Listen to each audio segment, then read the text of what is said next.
Breast Cancer Awareness Month, and there are some new advancements in the fight against the disease. We have breast cancer surgeon Dr. Kristi Funk, friend of our show around here and co-founder of Pink Lotus. She joins us now to walk us through some of the latest research, and we're talking first, Dr. Funk, about the new indications for a drug to treat the disease. That's right, and HER2, it is a game changer for all the metastatic HER2 lows out there. So HER2 positive cancers have a ton of receptors on the surface.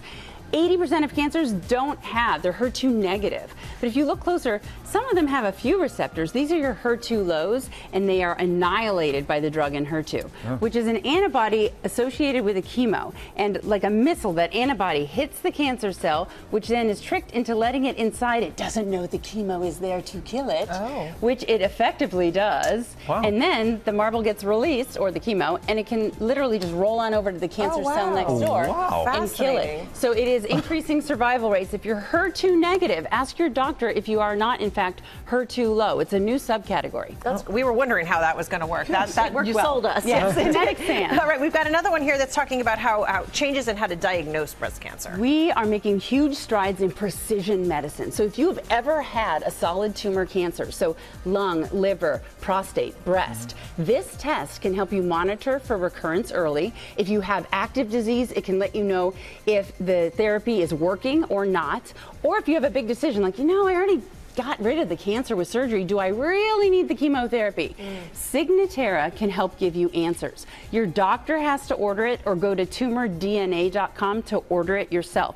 But what it is a blood test made out of 16 different DNA mutations that belong to your cancer. So then they come to your house and draw your blood. This completely goes through insurance. They run the blood through this custom-built test. If you're truly cured, you should never have any of these Legos lurking in your bloodstream, right? So we check you every 3 months for 2 years. If you're still negative, there's less than 3% chance you will recur. But if it turns positive, this happens 9.5 months before a PET CT lights up or tumor markers rise up. So you have a chance to intervene and hopefully stave off the impending recurrence. Wow. Tumordna.com. All right, doctor, that is incredible. Let's turn to what so many people often talk about, diet. How can that have an impact, and specifically sugar and carbs here? Right, so sugar does fuel cancer, but it also fuels every single cell in your body. So should we avoid them? A large study of 8,900 nurses with breast cancer looked at their carb intake and their mortality risk. So what did they find? Those who had the highest consumption of added sugars, so you adding a little bit of sugar to your coffee, or the food industry adding a little high fructose corn syrup to your ketchup or your yogurt, these people had the highest mortality of all. But you take that fructose and put it back in its original grape package. No fruit had an elevation in mortality.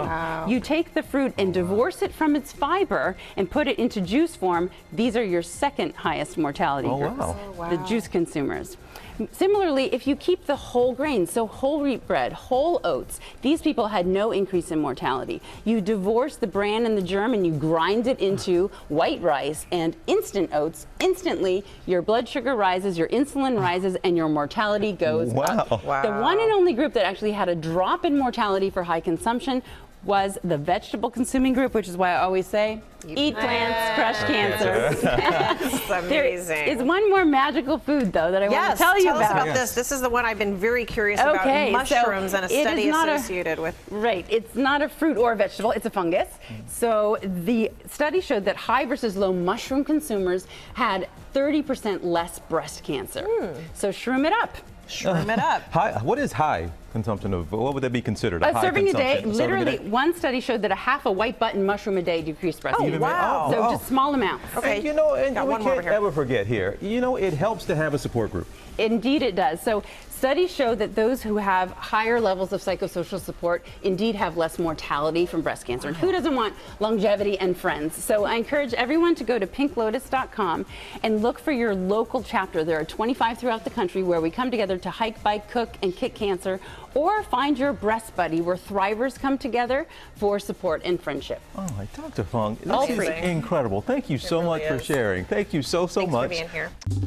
Well, hey there, GMA fans. Robin Roberts here. Thanks for checking out our YouTube channel. Lots of great stuff here. So go on, click the subscribe button right over here to get more of awesome videos and content from GMA every day, anytime. We thank you for watching, and we'll see you in the morning on GMA.